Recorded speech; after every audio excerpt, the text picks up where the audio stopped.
It's the hijack which barely got any attention from the worldwide media in the last 37 years.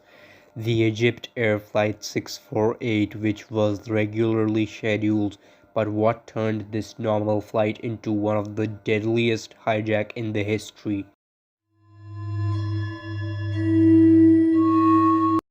There was a passenger flying in that aircraft named Jackie Pflug who was flying to Cairo from Athens. She was the first one who noticed something suspicious on board the flight. On board the plane, Pflug noticed two well-dressed men who appeared to be extremely nervous. The pair looked like as if they have never flown before. They fidgeted, repeatedly scanned the area, and one of them kept going to the bathroom and coming back.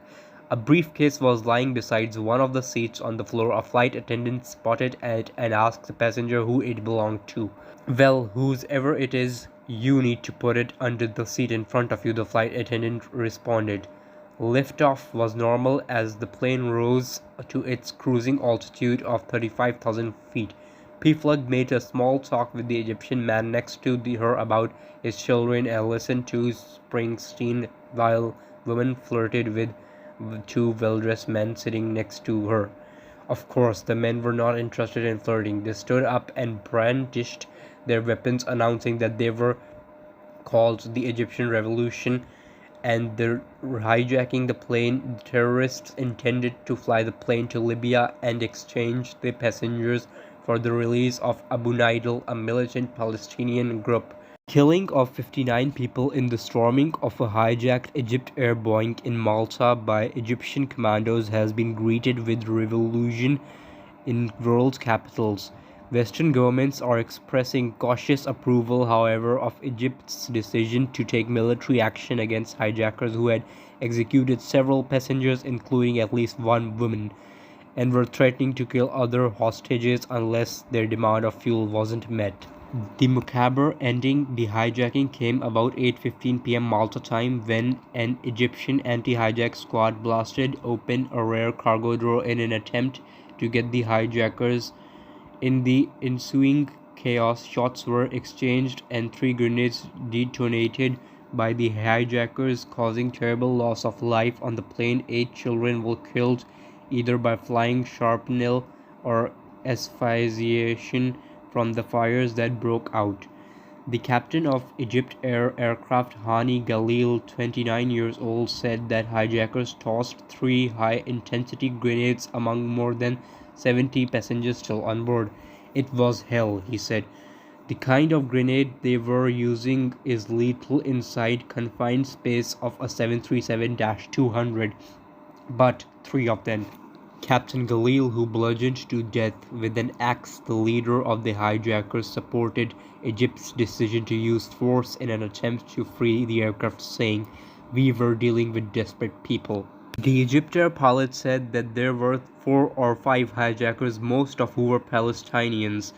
Soon after takeoff, they had commandeered the plane on a flight from Athens to Cairo with 97 passengers and crew on board. There was mid-air gunfight between an Egyptian security guard and one of the hijackers, who was killed. Some bullets pierced through the fuselage, causing the plane to lose pressure. Captain Galil said the hijackers began killing hostages after the plane landed at Luka Airport in Malta. The first to die was an Israeli woman, shot at point-blank range and thrown outside the plane. After 6 hours on the ground, there was some movement of the military vehicles around the plane. The pilot said the chief hijackers got very excited when Maltese authorities did not withdraw the vehicles as demanded. He shot at second hostage and threw her body out. The hijack leader next killed an American man, then picked out. The captain said, "I was prepared to do anything at that point to stop killing. Get them fuel and fly them wherever they want, as long as their killing is stopped." The victims were kneeling and praying for mercy and just sitting there waiting for execution. "At that time, I was sure he was not gonna stop. He was making jokes immediately after killing." Mr. Lyons, the Australian in hospital Valletta, said, "At the end, there was a lot of shooting, bullets flying everywhere, you couldn't breathe. I was quite desperate really to try get out. I managed to stumble my way up the aisle over the people fall out of the door. The hijackers identified themselves as member of Saudi group calling itself Egyptian's Revolution. Apparently they made no demands beyond asking for fuel for the plane to fly an undetermined location, possibly Libya. Malta, in consultation with Egypt, refused to refuel their aircraft as the crisis intensified throughout the day. It became clear that military action was being planned, and Egyptian Hercules transport arrived at Lucca Air Base during afternoon. In New York, Dr. Mohammed Mehdi, president of American Arab Committee, expressed shock and horror at Egypt's thoughtless decision to attack the plane and clumsy execution of that decision. In cable to Egypt's President Mubarak, who ordered storming of the aircraft after a session with his inner cabinet in the early hours Sunday, Mr. Mehdi said that the lives of hostages always more important than the guilt of the hijackers. The decisions to attack represented Israeli philosophy with a disgrace to the Arabs.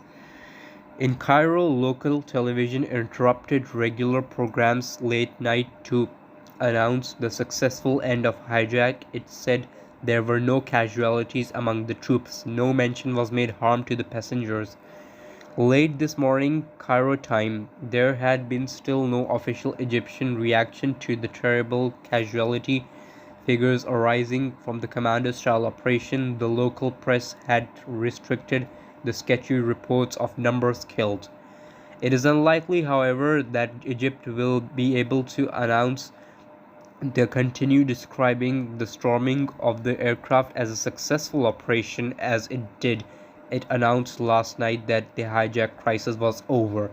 Those Egyptians were aware of the extent of the tragedy from foreign news broadcasts appeared shocked and dismayed at the carnage resulting the commando raid.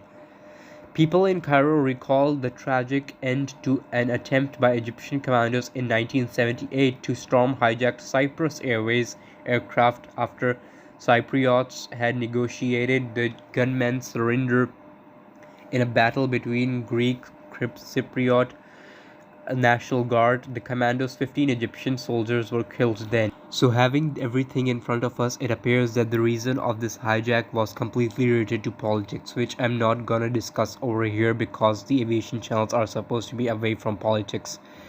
And I don't want my video to be controversial. All I know is that this case lasted for 10 years after the hijack, but now all the conflicts related to that are over. With that, we are off to the conclusion of this video. Hope you all liked this video. If you did, be sure to like, subscribe and comment your advices. Also turn on your post notifications on, as there are many videos like this on this channel and many more to come. Thank you for watching. Take care. Goodbye till we meet again.